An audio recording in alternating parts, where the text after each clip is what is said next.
Avant de vous plonger dans cette histoire troublante, si vous aimez les histoires sombres, inspirées de mystères réalistes, de secrets de famille et de lieux où le passé hante les esprits, abonnez-vous dès maintenant à la chaîne et activez les notifications. Ainsi, vous ne manquerez aucune histoire qui vous tiendra éveillé la nuit.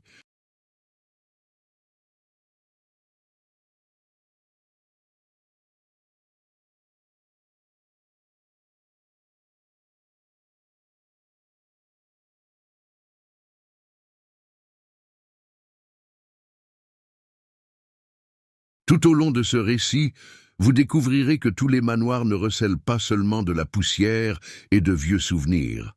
Certains renferment des vérités qui ont été enfouies de force. Et maintenant, dites-moi, d'où regardez-vous ou lisez-vous cette histoire? L'hôtel particulier Valmont ne figurait pas sur les cartes touristiques. Bâti aux abords de Lyon, au milieu de collines humides et de bois anciens, l'édifice de pierre grise semblait absorber la lumière du jour.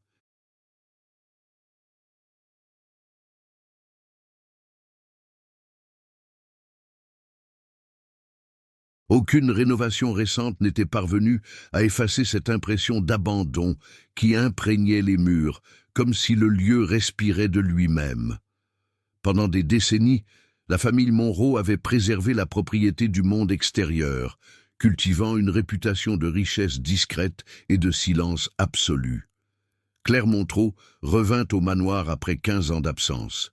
Journaliste d'investigation, habituée aux milieux hostiles, elle ne croyait ni aux malédictions ni aux histoires de fantômes.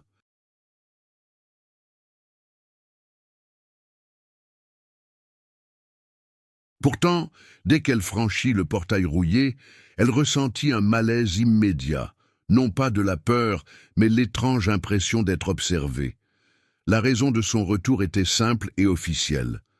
La mort subite de son père, Henri Monroe, survenue dans la maison même, dans des circonstances qualifiées de naturelles. Trop simple pour quelqu'un qui connaissait les secrets de cette famille. Henri était un homme méthodique et autoritaire, connu pour fuir toute exposition publique.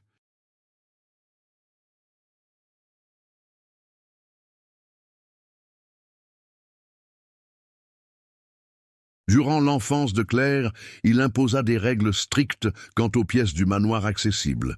Portes verrouillées, couloirs interdits et un sous-sol dont l'existence ne fut jamais évoquée. Sa mère, Isabelle, était décédée des années auparavant, officiellement victime de dépression. Il n'y eut jamais d'enquête approfondie, seul le silence régnait.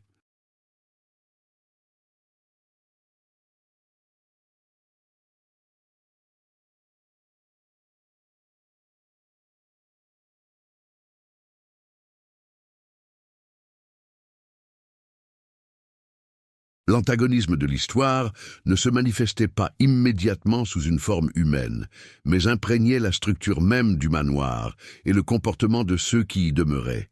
L'oncle Paul Monroe, désormais seul occupant permanent, accueillit Claire avec une cordialité affectée.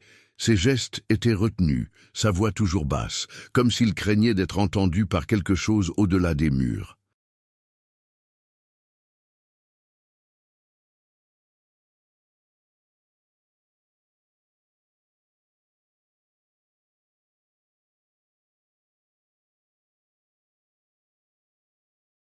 Il insista pour que Claire ne reste que le temps nécessaire pour régler les questions juridiques, puis reparte.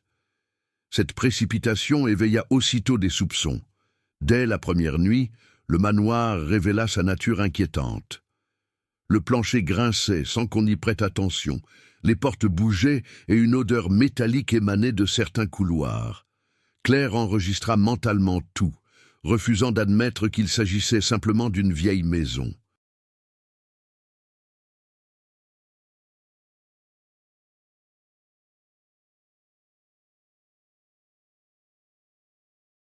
Pourtant son corps réagit avant même d'avoir raison.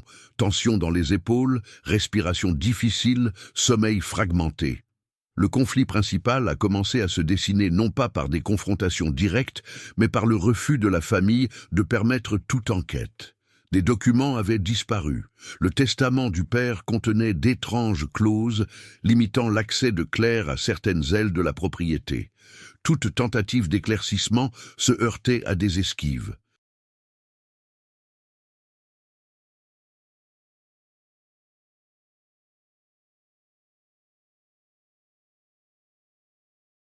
Le manoir dissimulait non seulement des objets, mais aussi des événements. Lors d'une inspection matinale, Claire découvrit des traces de traînées récentes sur le sol en pierre du vieux Hall West, une pièce officiellement inutilisée depuis son enfance. Aucune trace d'effraction. Quelqu'un était passé par là et avait pris soin d'effacer ces traces à la hâte. Le sentiment que la mort de son père n'était pas un événement isolé se confirma.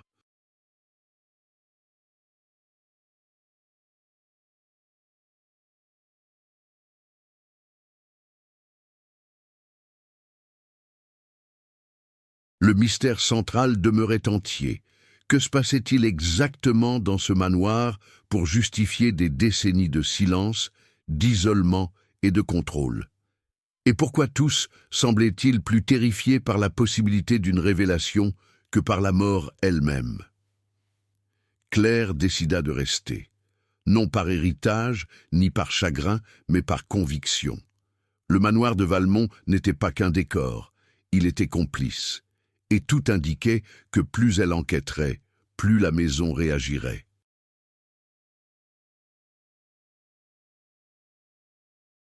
Quelque chose y avait été soigneusement dissimulé, et la famille avait tout fait pour s'assurer qu'il ne vienne jamais au monde.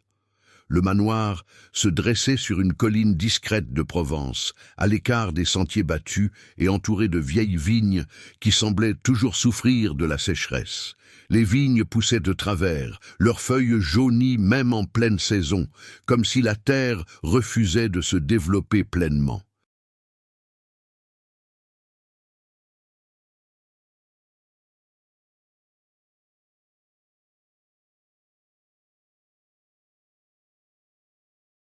Les habitants du village le plus proche évitaient de regarder la propriété directement. Ils l'appelaient simplement la Grande Maison, jamais par le nom de la famille qui la possédait depuis des générations. Le protagoniste, Étienne Morel, avait grandi là, mais toujours comme un étranger dans sa propre maison. Même après avoir officiellement hérité du manoir, il ne s'en sentit jamais le propriétaire.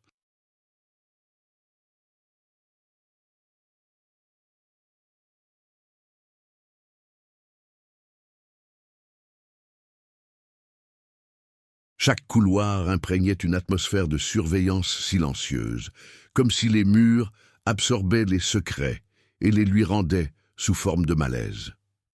L'odeur persistante de vieux bois mêlé d'humidité ne disparaissait jamais, malgré toutes les rénovations superficielles entreprises. La famille Morel occupait une position respectable dans la région. Producteurs de vin de longue date, ils étaient réputés pour une fortune qui semblait inépuisable, même en temps de crise.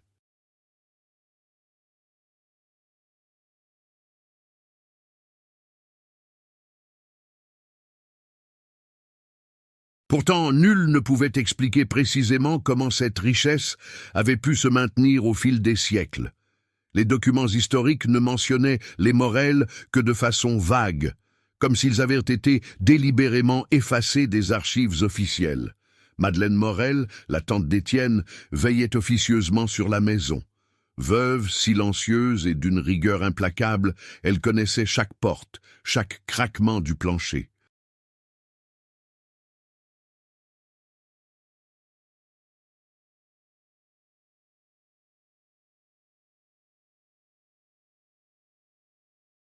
Son regard, constamment vigilant, ne gardait pas les intrus extérieurs, mais veillait sur les membres de la famille eux-mêmes.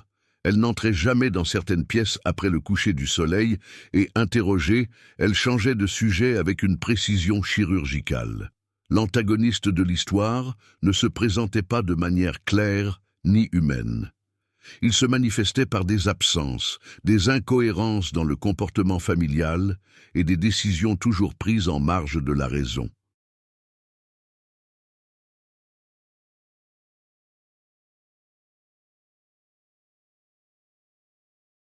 Pourtant, une figure concrète incarnait cette menace. Henri Morel, le père défunt d'Étienne. Même après sa mort, sa présence hantait la maison. Ses affaires demeuraient intactes dans l'ancien bureau, où livres de comptes côtoyaient carnets sans étiquette et tiroirs perpétuellement verrouillés. Les personnages secondaires renforçaient cette atmosphère de malaise.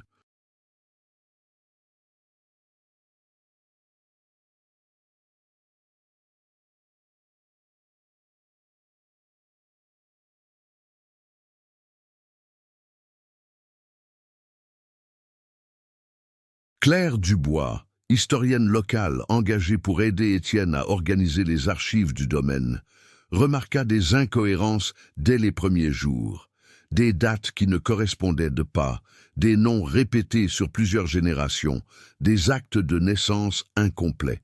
Chaque découverte semblait provoquer des réactions silencieuses au sein de la famille Morel, comme si un trésor ancien était lentement mis au jour.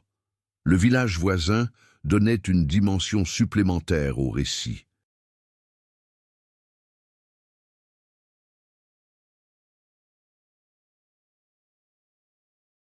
Les maisons de pierre, les ruelles étroites et la vieille église contrastaient avec la normalité apparente du quotidien et la peur sourde qui s'installait dès qu'on évoquait le manoir.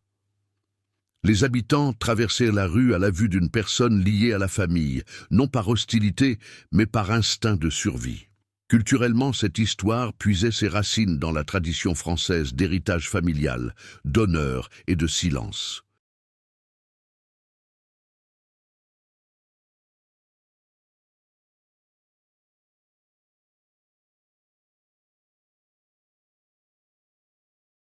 Dans cette région, les secrets se transmettaient comme des biens précieux. Le passé n'était jamais évoqué ouvertement. Il était respecté, craint et obéi. Le manoir n'était pas qu'un simple lieu physique, mais le symbole de cet héritage toxique où le nom de famille primait sur la vérité. À mesure qu'Étienne explorait plus en profondeur les dossiers, Claire et la maison elle-même, il devenait évident que chaque personnage portait en lui une version fragmentée de la réalité.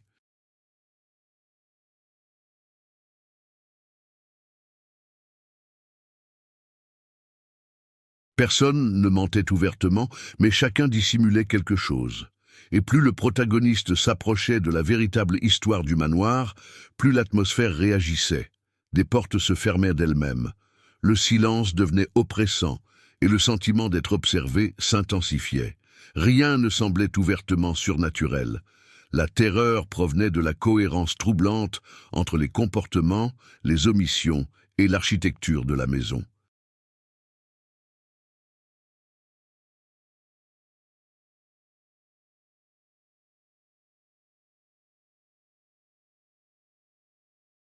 C'était une peur nourrie par l'accumulation de petites certitudes dérangeantes et non par des apparitions. Au terme de cette analyse approfondie, il est apparu clairement que le manoir n'abritait pas seulement des secrets, mais qu'il façonnait aussi les personnes qui y vivaient. La routine au sein du manoir commença à se dégrader silencieusement, presque imperceptiblement, comme l'humidité s'infiltrant dans les murs, avant de se manifester par des taches visibles.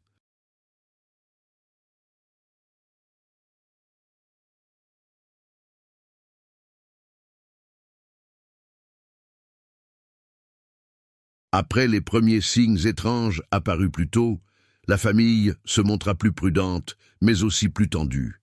Personne n'était dit ouvertement, mais chacun sentait que quelque chose clochait et que ce quelque chose ne pouvait plus être ignoré. Le protagoniste commença à remarquer des changements concrets dans le comportement des habitants. Des portes qui restaient ouvertes auparavant étaient désormais verrouillées.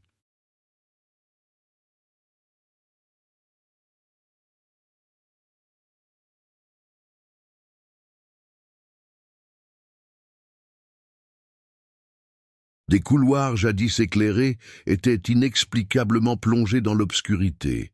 Des objets changèrent de place durant la nuit, toujours subtilement, comme si quelqu'un cherchait à tester les limites de l'attention humaine.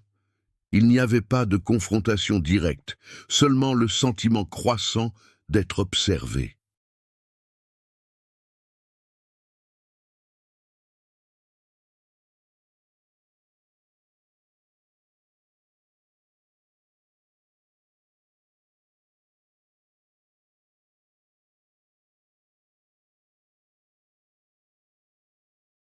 Le conflit s'intensifia lorsqu'un événement en apparence anodin vint briser le faux sentiment de normalité. Une pièce de l'aile ancienne du manoir, toujours fermée à clé, fut découverte ouverte à l'aube. L'air y était différent, lourd, froid, imprégné d'une vieille odeur de poussière et de métal rouillé. Le plus troublant n'était pas l'état de la pièce, mais le fait que personne n'assuma la responsabilité d'avoir ouvert la porte.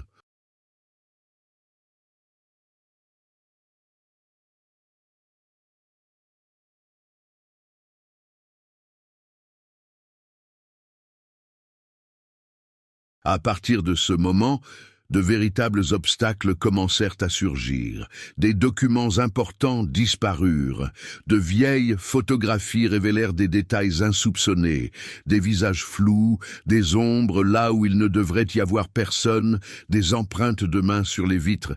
Chaque découverte exacerba les tensions familiales, engendrant des accusations voilées et des silences chargés de culpabilité. À ce stade du conflit, les personnages secondaires jouèrent un rôle décisif.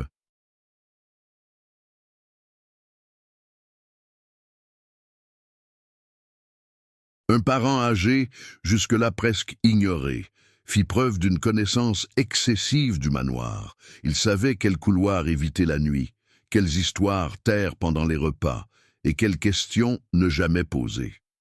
Ces tentatives pour contenir la curiosité d'autrui ne firent qu'accroître les soupçons quant à l'existence d'un secret plus profond.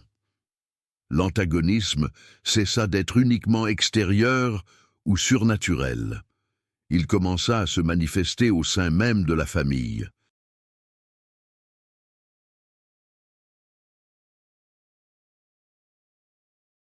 Des décisions contradictoires commencèrent à émerger. Certains voulaient quitter le manoir immédiatement, d'autres insistaient sur le fait que partir signifierait tout perdre, héritage, prestige et protection. Cette division interne attisa davantage le conflit, car chaque choix semblait rapprocher la famille d'un point de non-retour. Le manoir, à son tour, devint un élément actif du récit. Des bruits forts résonnaient sans qu'on puisse en identifier la source.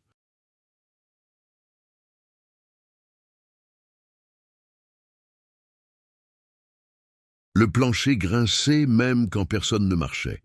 Certaines nuits, on entendait des pas à l'étage, toujours à la même heure, toujours au même rythme. Il n'y avait aucune preuve concrète, seulement assez de répétitions pour transformer le doute en peur. Le protagoniste tenta de trouver des réponses à l'extérieur, mais se heurta à une forte résistance. Les archives publiques étaient incomplètes. Les récits historiques concernant la propriété étaient vagues, lacunaires ou contradictoires.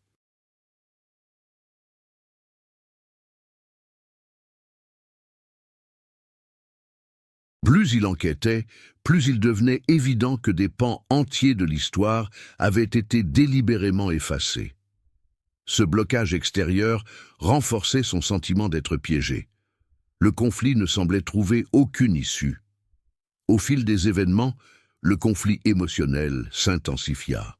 Le protagoniste commença à réagir de manière plus impulsive, prenant des décisions qu'il aurait auparavant évitées. La méfiance devint constante, même à l'égard de ses propres perceptions.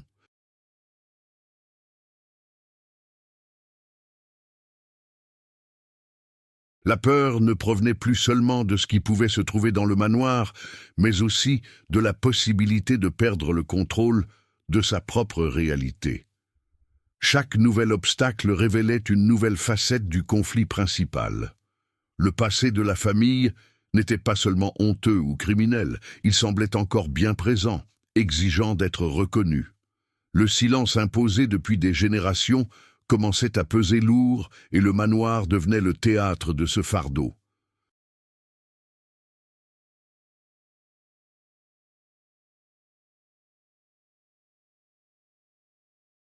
Au terme de cette étape, une certitude s'imposait.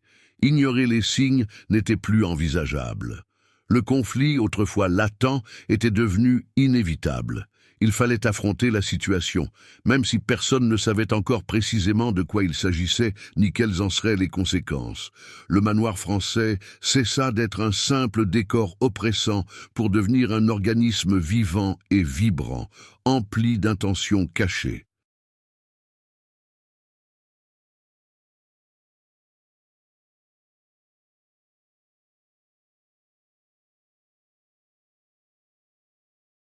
Chaque couloir recelait bien plus que de la poussière et des tapisseries anciennes. Il dissimulait des histoires parallèles qui s'entremêlaient silencieusement au conflit central, amplifiant le sentiment que rien, là-bas, n'était le fruit du hasard. L'une des intrigues secondaires prenait de l'ampleur grâce à Madame Lefebvre, l'ancienne gouvernante qui avait vécu dans le manoir pendant plus de 40 ans.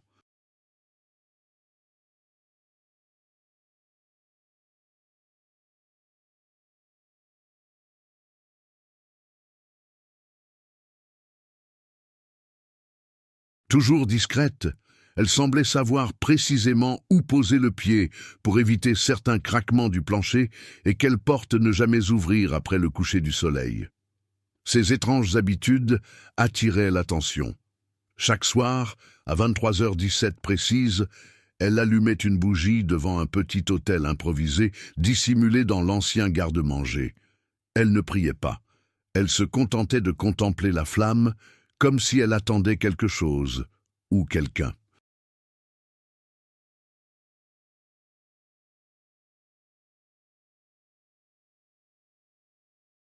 Entre-temps, Julien, un parent éloigné de la famille et avocat chargé des affaires successorales, entreprit sa propre enquête.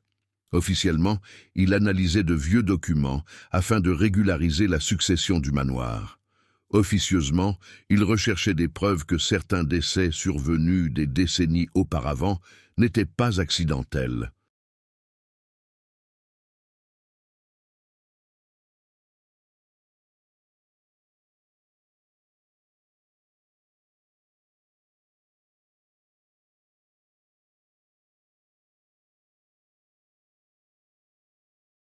Dans des cartons oubliés au grenier, il découvrit des dossiers médicaux, des lettres déchirées et des notes codées qui laissaient supposer des séquestrations, des rituels domestiques et des disparitions jamais signalées aux autorités. Ces découvertes ont fait apparaître une nouvelle source de tension. La famille ne se contentait pas de cacher des secrets, elle avait mis en place un système pour les effacer de l'histoire.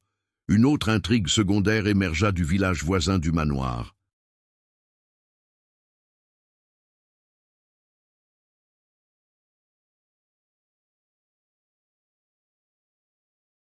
Les habitants les plus âgés évitaient de passer par la route principale après la tombée de la nuit. Un petit café du village devint le théâtre de murmures étouffés, où circulaient des histoires contradictoires, des enfants qui entendaient des chants venant des collines, des animaux retrouvés morts sans aucune marque visible, et une cloche qui, d'après les témoignages, sonnait toute seule les nuits de brouillard épais.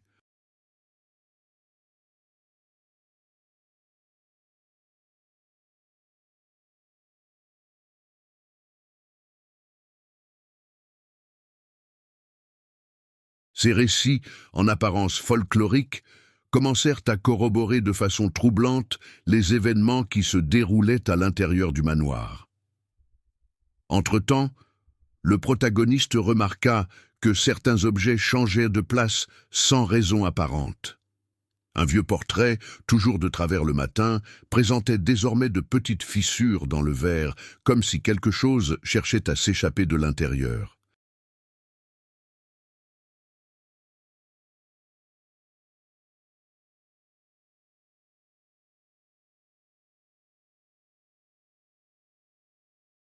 Dans une autre aile de la maison, une porte auparavant scellée s'entr'ouvrit, révélant une pièce qui ne figurait pas sur les plans architecturaux.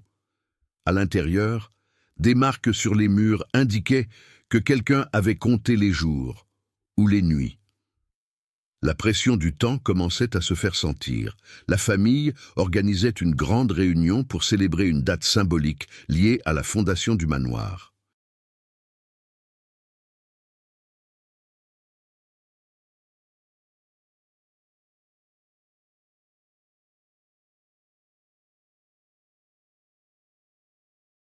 L'événement approchait à grands pas, et l'on sentait de plus en plus qu'il fallait régler quelque chose avant cette nuit fatidique. Les intrigues secondaires se rejoignaient. Madame Lefebvre intensifiait ses rituels silencieux. Julien accélérait ses recherches de documents cruciaux et le village était plongé dans un climat d'appréhension collective. Rien n'était excessif ni décousu.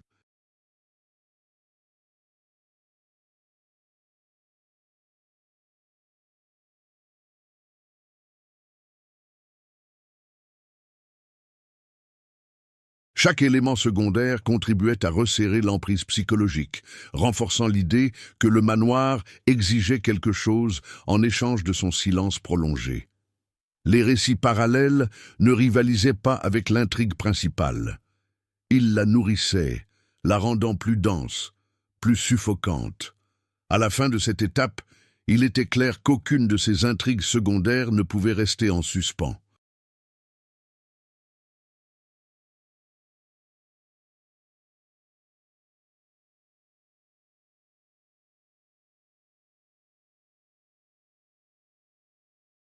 Elles convergeaient toutes vers un même centre obscur, un secret enfoui non seulement entre les murs du manoir, mais aussi au cœur même de l'identité de la famille qui s'efforçait désespérément de tout dissimuler.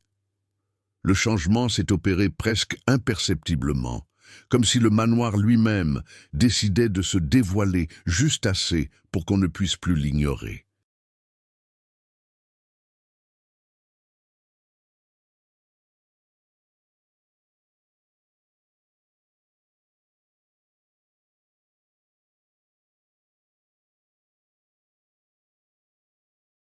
Après des semaines passées à déchiffrer de petits indices, objets déplacés, documents contradictoires, témoignages vagues d'anciens employés, le protagoniste pensait avoir déjà vu le pire.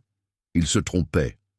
Un matin pluvieux, alors que le vent faisait trembler les fenêtres comme si quelqu'un tentait de s'introduire de force, il fut réveillé par un bruit sec provenant du rez-de-chaussée.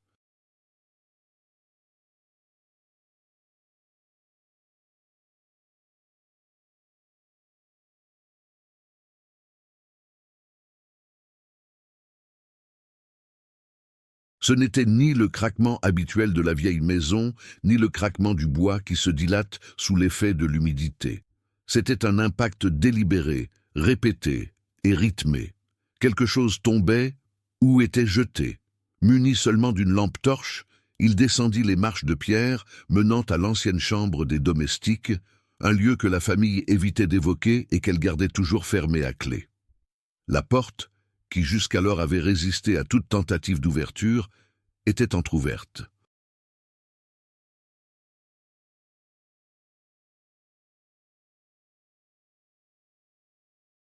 La vieille serrure robuste était cassée de l'intérieur, comme si on l'avait forcée de l'extérieur, sans aucune trace d'effraction. En entrant, une odeur le frappa d'abord, une vieille moisissure mêlée à une odeur métallique, presque sucrée, du sang séché. La lampe torche révéla ce que personne n'aurait jamais dû voir.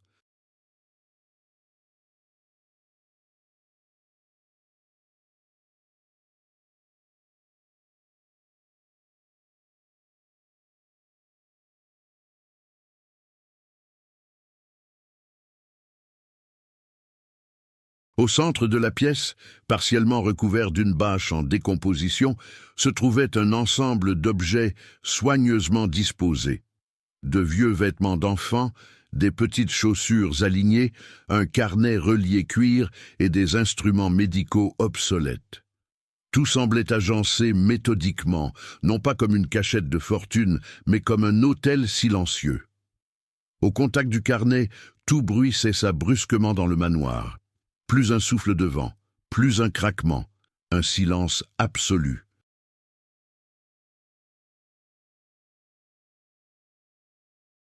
Les pages étaient recouvertes d'une écriture précise, presque clinique. Date, nom, observation, enfant, employé, parents éloignés, tous décrits comme des cas. Les mots étaient dénués d'émotion. Seuls des résultats, des échecs, des corrections y figuraient. Le protagoniste comprit, avec une pointe de malaise, qu'il ne s'agissait pas d'un journal intime, mais d'un enregistrement systématique d'une pratique qui se répétait depuis des décennies.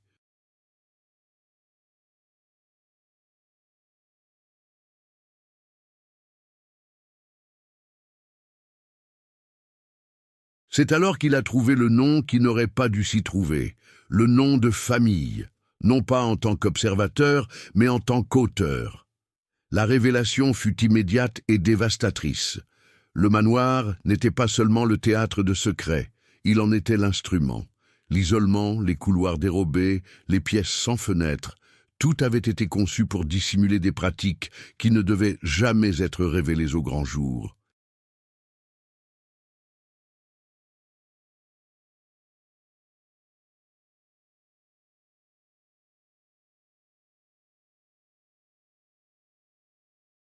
La famille non seulement était au courant, mais elle contrôlait tout.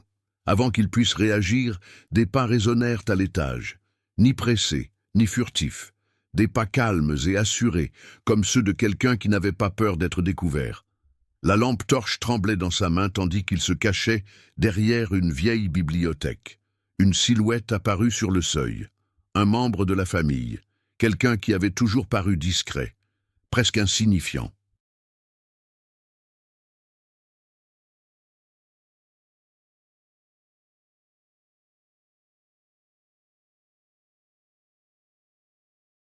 Son visage était trop serein pour cette heure de la nuit. Dans ses yeux, aucune surprise de voir la porte ouverte, seulement une confirmation. Sans dire un mot, la silhouette s'avança au centre de la pièce et prit le carnet, caressant les pages du bout des doigts d'un air familier. Puis elle parla d'une voix basse et posée, comme pour expliquer une évidence. On n'aurait jamais dû découvrir ça. Mais on a toujours su que quelqu'un, un jour, irait trop loin.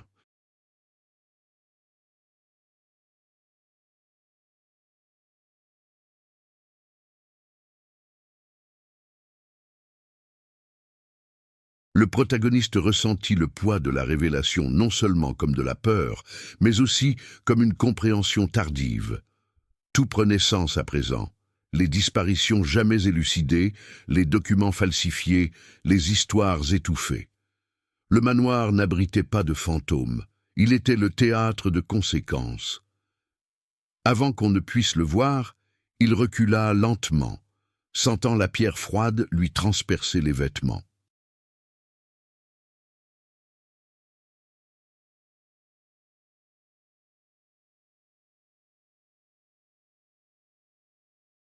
Tandis qu'il montait les escaliers dans un silence absolu, il comprit que la maison ne lui paraissait plus seulement vieille ou oppressante.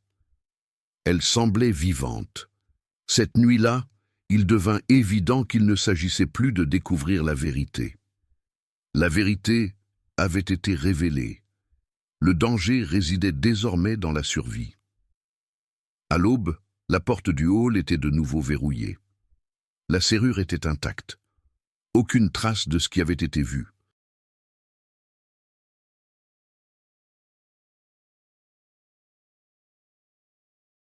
Mais le protagoniste le savait. Le point de non-retour était franchi. Dès lors, chaque pas à l'intérieur du manoir signifiait être observé, non pas par une force surnaturelle, mais par de vraies personnes, prêtes à tout pour préserver le secret qui avait toujours été gardé. La révélation survenue à ce moment charnière ne se propagea pas instantanément comme une traînée de poudre, mais s'insinua dans le manoir tel un gaz invisible, modifiant les comportements de chacun.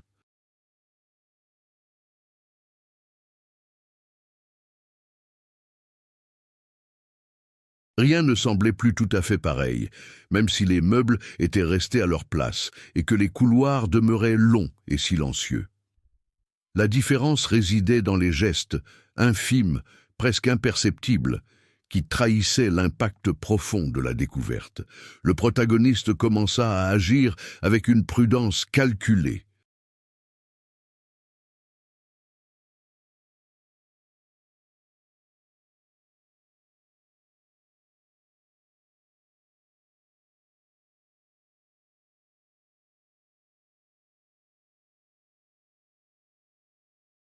Il ne déambulait plus librement dans le manoir.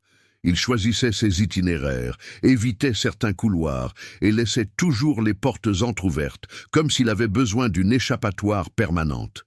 Ses décisions devinrent pragmatiques, directes, presque froides. Là où régnait la curiosité, il y avait désormais de la vigilance. Là où il y avait le doute, il y avait désormais l'urgence d'agir avant que la maison elle-même ne réagisse.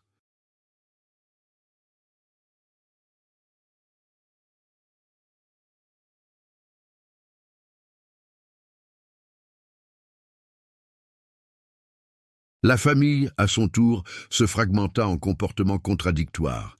Certains commencèrent à s'isoler, s'enfermant dans leurs pièces, brûlant des papiers, cachant des objets qui étaient auparavant à la vue de tous. D'autres réagirent par une fausse normalité, repas à heure fixe, conversations banales, sourires forcés, dans une tentative désespérée de garder les apparences.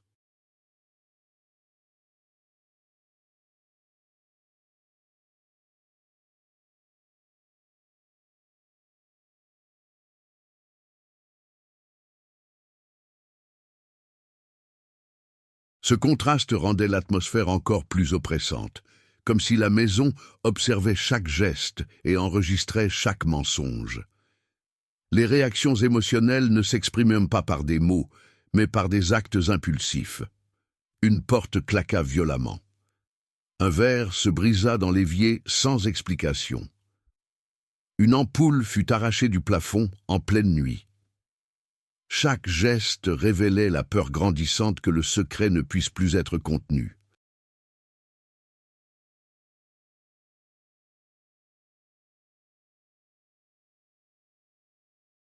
Le silence de la demeure semblait amplifier ces signes de rupture, donnant une résonance inquiétante même aux bruits les plus anodins. L'antagoniste réagit différemment, non pas avec désespoir, mais avec un contrôle agressif. Il commença à arpenter plus fréquemment les espaces communs, observant, interrompant les conversations, bouleversant les habitudes. Des ordres fusaient sans justification. Des règles surgissaient du jour au lendemain.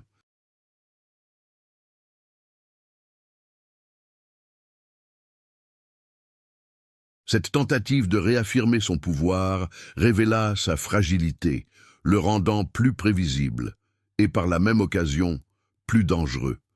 Chacune de ses actions trahissait la peur de perdre un secret qui n'aurait jamais dû être gardé. Les conséquences affectèrent également les personnages secondaires qui, jusque-là, gravitaient autour du conflit sans le comprendre pleinement. Un employé de longue date démissionna sans préavis.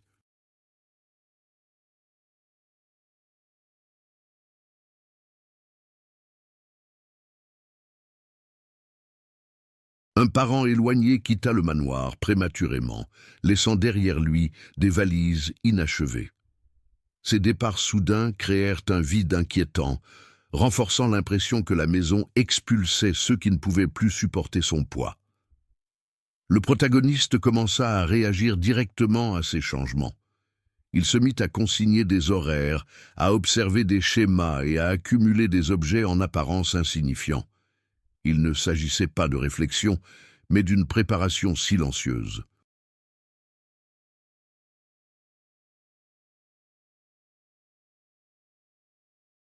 Chaque étape constituait une réponse concrète aux nouvelles menaces qui surgissaient.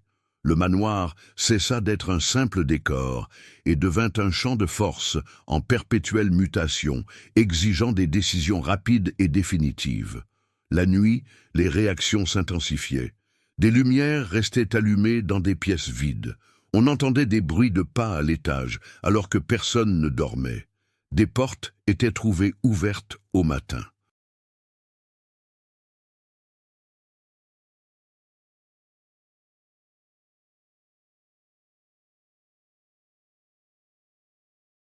Ces événements n'étaient pas évoqués ouvertement. On y faisait face par des mesures concrètes. Verrous renforcés, veillées improvisées, changement de chambre. La peur n'était pas exprimée verbalement, mais elle influençait chaque décision. La dynamique entre les personnages se tendit. Les anciennes alliances s'effrient, de nouvelles complicités naquirent, sans confiance absolue. Les regards remplacèrent les dialogues. Les gestes les plus infimes revêtaient une signification profonde.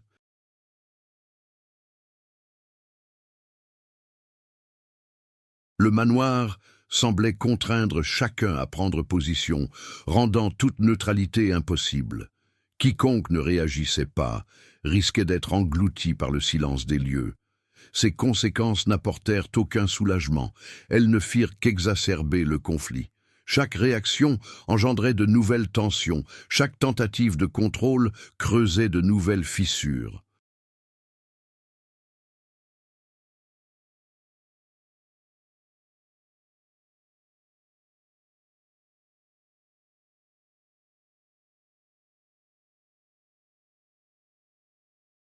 L'histoire progressait non par de grands affrontements, mais par l'accumulation d'actions qui rendaient un conflit majeur inévitable.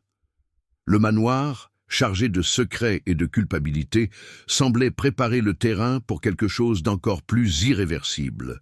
Après la révélation qui avait définitivement ébranlé l'équilibre familial et dévoilé la véritable nature du manoir, plus rien n'était immuable.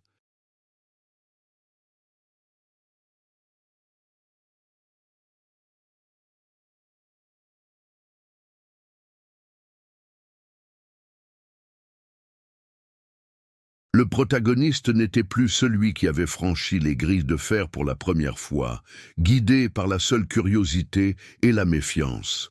Désormais, chaque pas dans la propriété était empreint d'intention, de vigilance et d'un courage nouveau, non pas héroïque, mais nécessaire. Le manoir réagissait différemment à sa présence. Les portes, auparavant bloquées, s'ouvraient plus facilement, grinçant comme pour reconnaître sa détermination.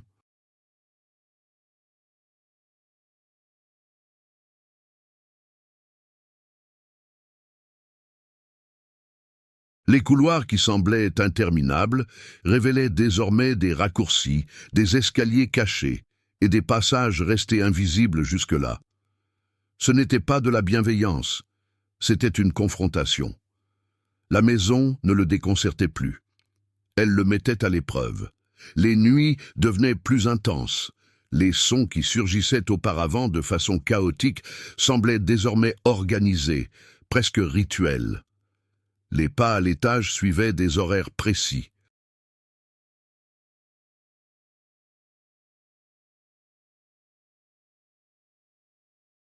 Les coups frappés au mur provenaient toujours du même endroit.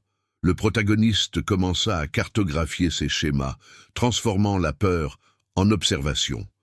Là où régnait la panique, il y avait maintenant une méthode. Le fait de surmonter cette épreuve ne résidait pas dans l'absence de terreur, mais dans la capacité d'agir malgré elle. Il commença à explorer des zones jusque-là évitées.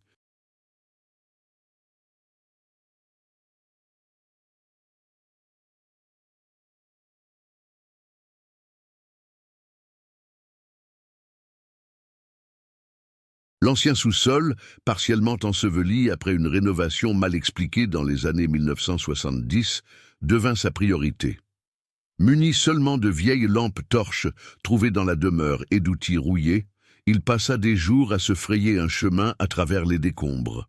Chaque objet dégagé révélait non seulement l'espace physique, mais aussi des pans d'histoire que la famille avait tenté d'effacer.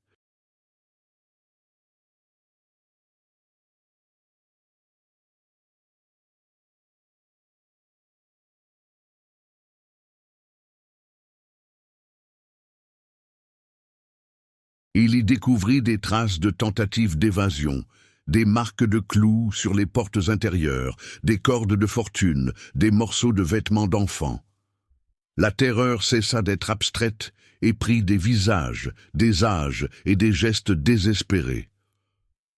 Le protagoniste ne se permit pas de s'arrêter. La douleur de cette découverte ne le paralysa pas. Elle se transforma en carburant. Parallèlement, ses relations avec les quelques personnages secondaires restants évoluèrent également.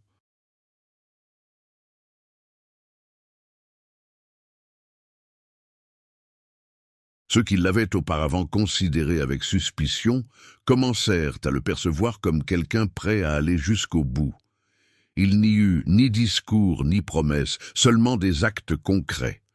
Il exigea des documents, confronta les silences et refusa les réponses incomplètes. La famille, déchirée et acculée, commença à commettre des erreurs. De petites contradictions apparurent dans les récits. Les dates ne concordaient pas. Les noms étaient confondus.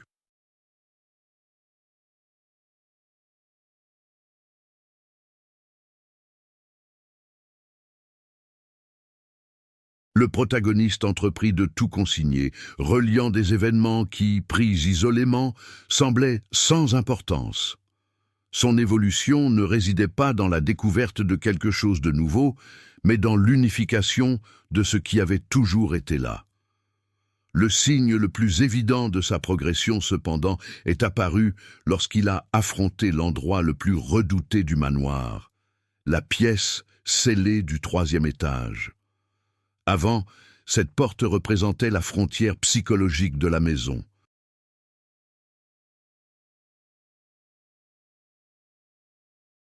Désormais, elle symbolisait un choix.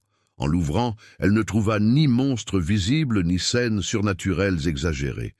Elle découvrit pire encore, une normalité brisée. Une chambre d'enfant conservée avec une obsession du détail. Des jouets soigneusement rangés, un lit qui ne servit plus jamais, des photographies décrochées des murs, ne laissant que de légères traces sur le papier peint jauni. Là, la terreur était un silence absolu.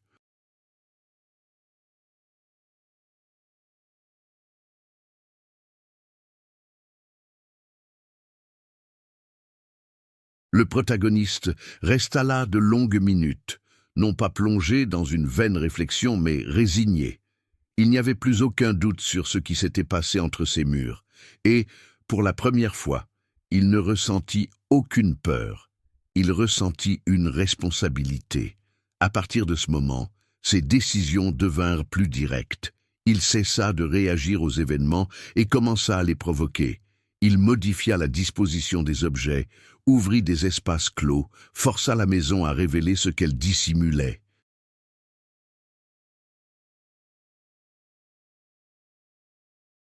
Chaque action engendrait une violente réaction du manoir, extinction des lumières, claquements de fenêtres, bruits agressifs. Mais il resta. Le pouvoir n'était plus dominant. Il était contesté. Cette évolution aboutit à un changement fondamental. Le protagoniste ne cherchait plus seulement à découvrir la vérité. Désormais, il voulait empêcher qu'elle ne soit à nouveau étouffée. Il ne s'agissait plus de survie personnelle, mais de clore l'histoire.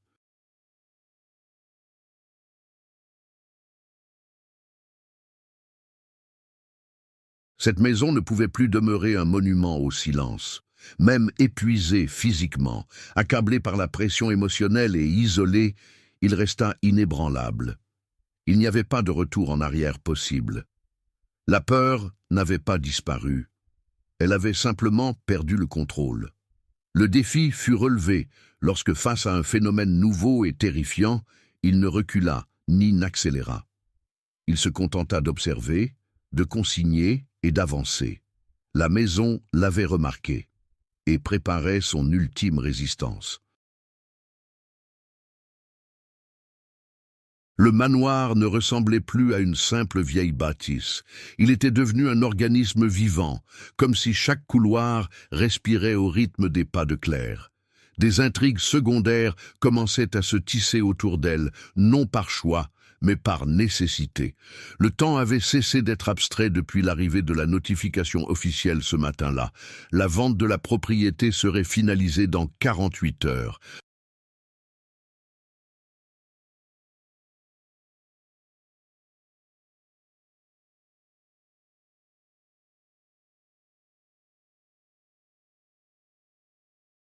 Après cela, tout ce qui restait caché serait à jamais enfoui sous les rénovations, les contrats et le silence institutionnel. Claire passa la journée à rassembler les derniers indices qui subsistaient. Les lettres de son grand-père, le journal de l'ancienne gouvernante, les faux dossiers médicaux trouvés dans le coffre-fort de la bibliothèque et enfin le témoignage hésitant de Marcel, le jardinier retraité qui avait accepté de ne parler qu'à la nuit tombée.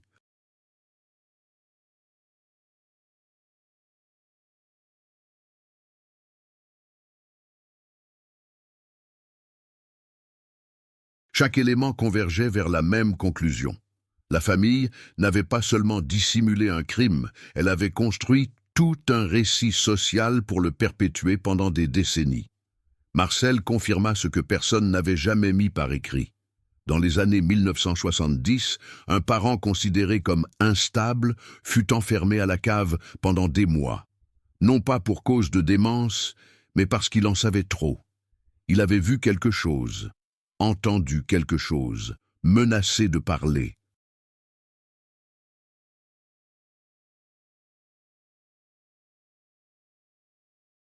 L'isolement, présenté comme un traitement, était la solution silencieuse. À sa mort, la version officielle fut celle d'une évasion nocturne qui ne fut jamais prouvée. Le corps ne quitta jamais la propriété. Cette révélation mit un terme à la dernière intrigue secondaire, la disparition qui avait alimenté les rumeurs locales pendant des générations. Il n'y avait plus de doute, seulement l'urgence de le prouver. Le temps pressait.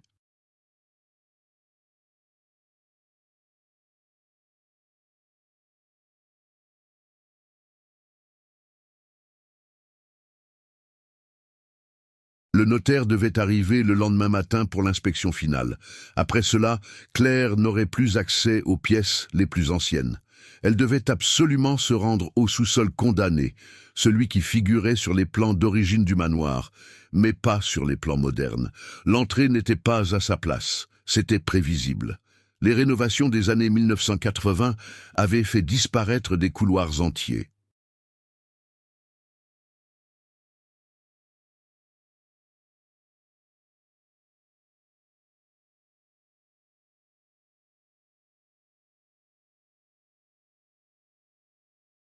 Mais la gouvernante avait laissé un indice. Là où la maison s'enfonce, la vérité remonte. Claire passa des heures à examiner le sol de l'aile est jusqu'à ce qu'elle remarque une minuscule irrégularité dissimulée sous un tapis trop lourd pour l'espace.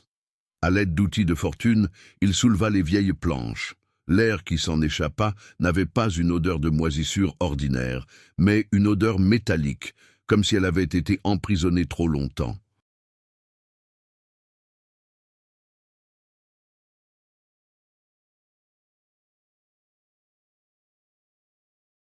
Un étroit escalier apparut dans l'obscurité, descendant hors de portée de la lumière naturelle. Elle n'est pas descendue immédiatement. Il a d'abord réglé le dernier point en suspens, la preuve externe. Il a envoyé des copies numérisées de tous les documents à un serveur distant, programmant leur transmission automatique à un journaliste d'investigation s'il ne pouvait pas en confirmer l'authenticité avant l'aube. Ce n'était pas de la paranoïa, mais une leçon à tirer.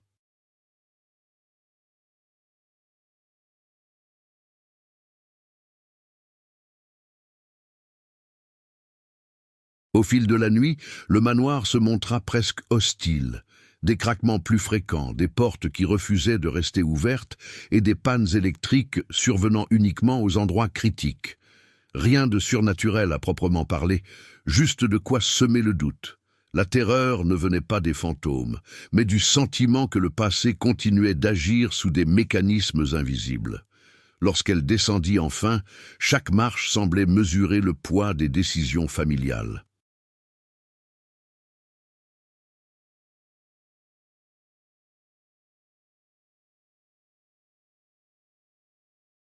Le sous-sol n'était pas grand, mais il avait été conçu pour rester caché. Double paroi, isolation phonique rudimentaire et, au centre, une pièce sans fenêtre. À l'intérieur, des effets personnels. Une horloge arrêtée, Des notes griffonnées sur le mur, de vieilles marques d'ongles sur la porte en bois. Claire ne s'est pas autorisée à s'arrêter.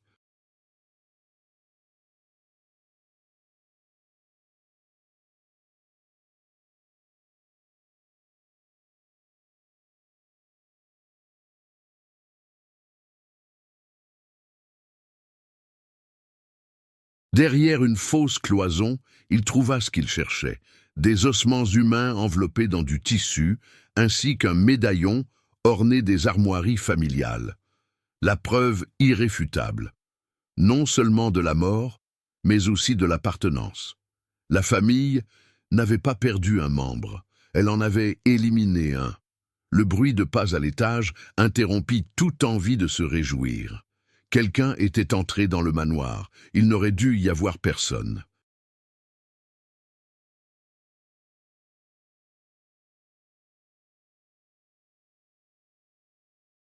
La montée en puissance jusqu'au dénouement n'avait rien d'héroïque ni de prémédité, elle était purement pragmatique. Claire rangea le médaillon, prit rapidement toutes les photos et éteignit les lumières.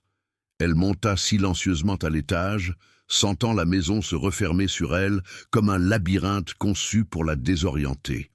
Dans le couloir principal, il aperçut la silhouette d'un homme qui examinait les tableaux de la famille. Ce n'était pas un acheteur.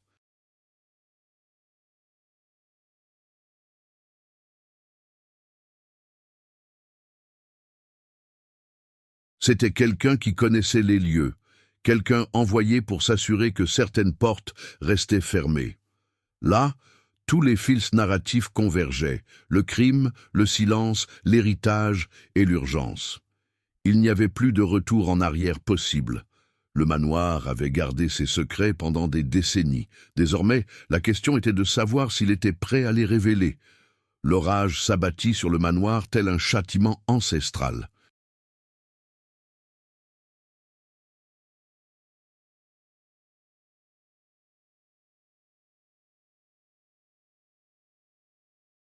La pluie fouettait violemment les hautes fenêtres, et le vent soufflait dans les couloirs, comme une lamentation incessante.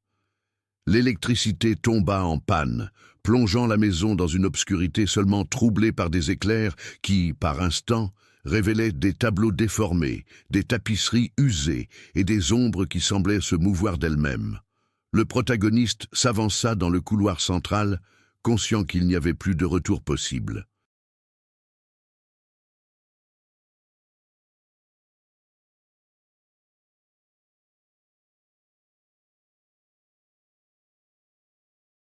Tout ce qui avait été découvert, les documents, les objets enfouis dans le jardin, les témoignages fragmentaires des anciens employés, convergeaient vers cet instant.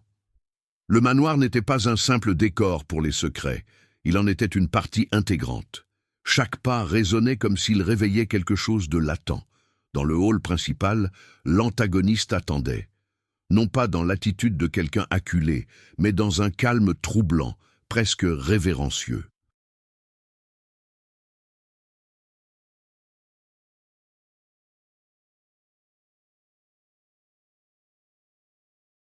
Sous la lumière intermittente des éclairs, son visage trahissait non seulement de la culpabilité, mais aussi de la conviction. Il était persuadé que tout ce qu'il avait fait était nécessaire, que dissimuler la vérité était un acte de protection, non pas contre sa famille, mais contre le monde entier. Avant même que le moindre mot puisse être prononcé, un fracas secoua le sol. Une partie du plafond s'effondra, projetant poussière et fragments de pierre.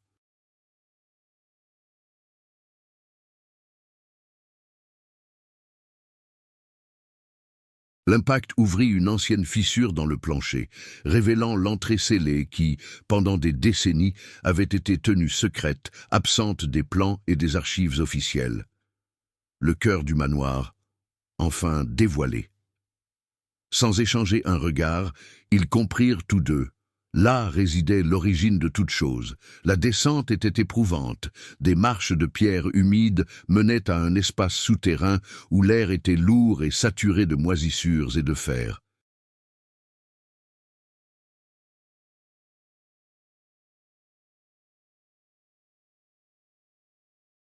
Des lanternes tremblaient entre les mains, projetant des ombres déformées sur les murs.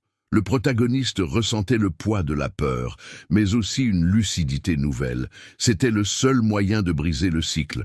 Au centre de la pièce, des symboles anciens recouvraient le sol.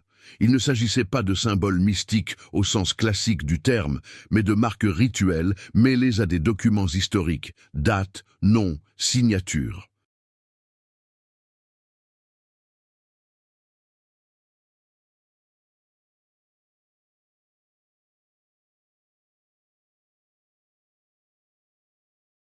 Témoignages d'accords, conclus en silence, de crimes commis, sous prétexte de préserver statut et fortune. Là gisaient les vestiges d'un pacte familial qui avait traversé les générations, perpétué par le mensonge et la violence. L'antagoniste rompit le silence par une ultime révélation. Il n'avait pas seulement été le gardien de secrets, mais aussi le dernier garant d'un serment. Un serment qui exigeait des sacrifices, non pas nécessairement de vies humaines, mais de vérité.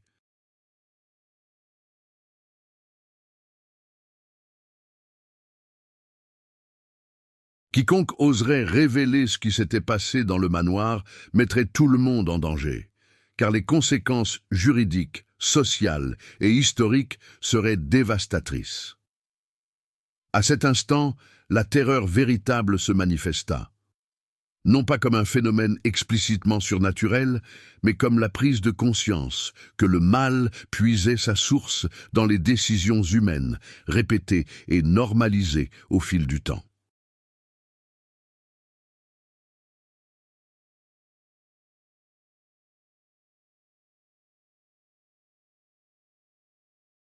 Le manoir sembla réagir. Les murs craquèrent, le sol vibra et un son profond, presque organique, emplit l'espace. Lorsque l'antagoniste tenta de sceller à nouveau la chambre en activant un mécanisme ancien, le protagoniste réagit. Non par la force brute, mais avec discernement.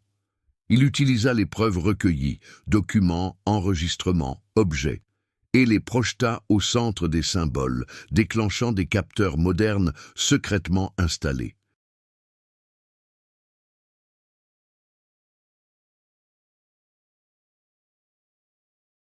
Un système de transmission se mit en marche, acheminant l'ensemble des informations aux autorités, aux historiens et aux journalistes.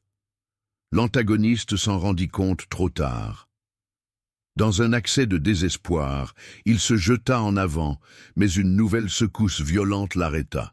Une partie de la structure céda, les séparant. Le dernier regard qu'ils échangèrent n'était pas empreint de haine, mais de reconnaissance. L'un choisit de rompre le silence, l'autre de sombrer avec lui.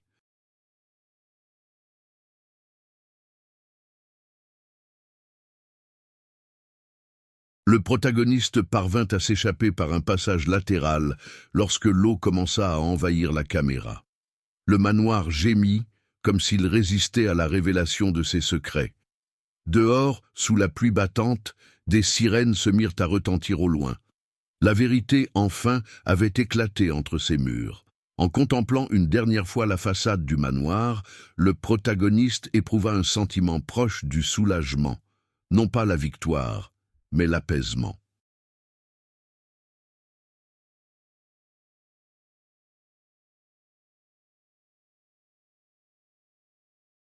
La terreur résidait non seulement dans ce qui était dissimulé à l'intérieur, mais aussi dans le courage qu'il fallait pour révéler ce que tant d'autres préféraient garder dans l'ombre. Le manoir resterait debout un certain temps, mais il ne serait plus jamais le même. Ses secrets, enfin mis au jour, ne pourraient plus être enfouis. Lorsque l'aube céda enfin la place au soleil levant, le manoir de Montclar parut plus petit.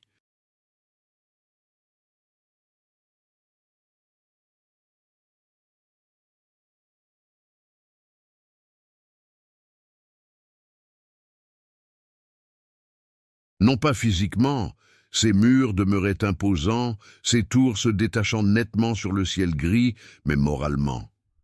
Le lieu qui, pendant des générations, avait été un symbole de pouvoir, de tradition et de silence, respirait désormais autre chose, la vulnérabilité. La police a quitté les lieux à midi. Ah,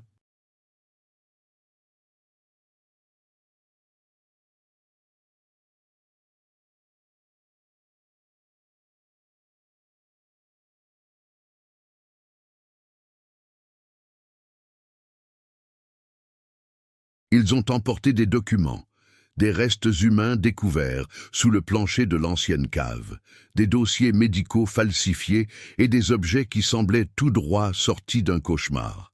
Aucun d'eux n'a fait de déclaration officielle concernant les rituels, les symboles gravés sur les murs ou les passages secrets. Pourtant, le regard des agents trahissait qu'ils avaient vu bien plus que ce qui pouvait figurer dans un rapport. La famille Monclar se désagrégea en quelques heures.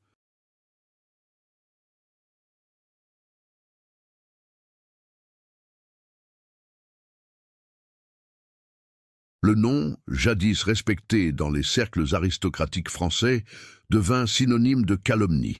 Les banques gelèrent les comptes, les fondations culturelles rompirent les liens, d'anciens alliés disparurent aussi vite qu'ils avaient feint de ne rien voir pendant des décennies. Certains membres furent arrêtés, d'autres internés, et puis il y eut ceux qui s'évaporèrent, tout simplement, laissant derrière eux des pièces vides et des portes verrouillées de l'intérieur.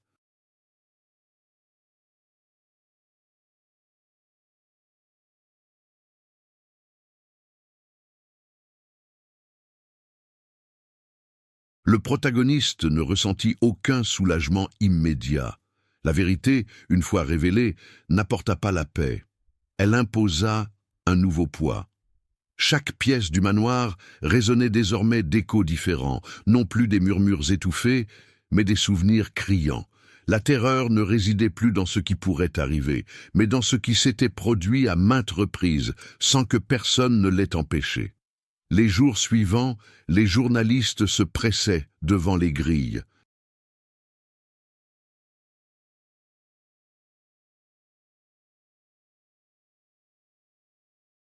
Les historiens commencèrent à s'interroger sur des événements du passé local. D'anciennes disparitions furent réinterprétées. Ce qui était autrefois considéré comme une légende régionale fit l'objet d'enquêtes, soupçonné d'être un crime systémique, protégé par des influences et des financements.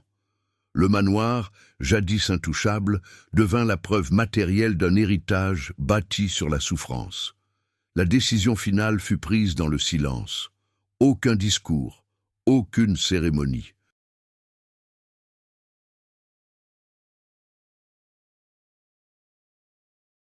Le protagoniste refusa toute offre de vente, d'aménagement touristique ou de transformation en musée.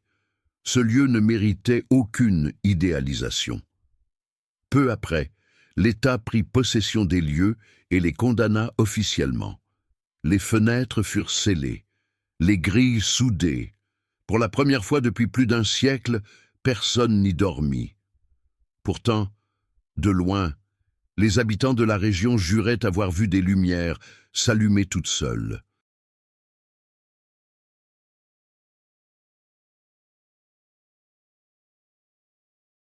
Non pas comme des fantômes traditionnels, mais comme des signes persistants que certains lieux absorbent les actions humaines. La terreur n'avait pas besoin de monstres.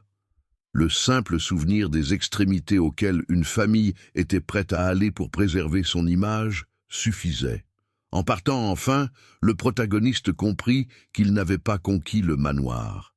Il n'avait fait qu'interrompre le cycle, et dans cette histoire, c'était ce qui ressemblait le plus à de la justice.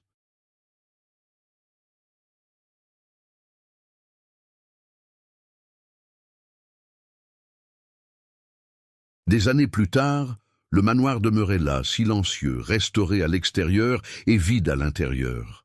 Les touristes franchissaient le portail de fer sans se douter que, sous le marbre poli, demeuraient des espaces scellés, jamais mentionnés sur aucun plan. Les archives officielles classèrent l'affaire comme une succession de tragédies familiales. Rien de plus. Malgré tout, les habitants du quartier évitaient de s'aventurer dans la rue au crépuscule.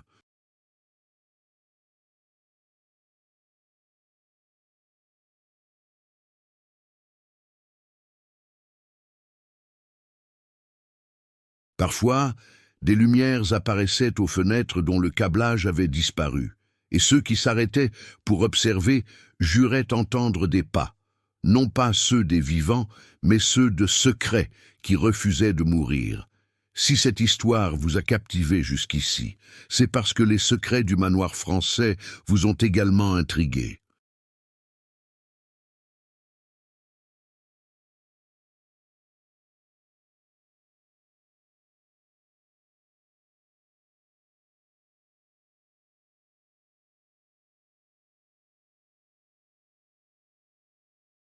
Maintenant, nous voulons savoir, qu'est-ce qui vous a le plus choqué dans cette intrigue? Était-ce la révélation finale, le comportement de la famille, ou l'atmosphère sombre qui n'a jamais quitté l'histoire? N'hésitez pas à laisser un commentaire pour partager votre interprétation. Votre lecture pourrait révéler des détails que d'autres lecteurs auraient pu manquer.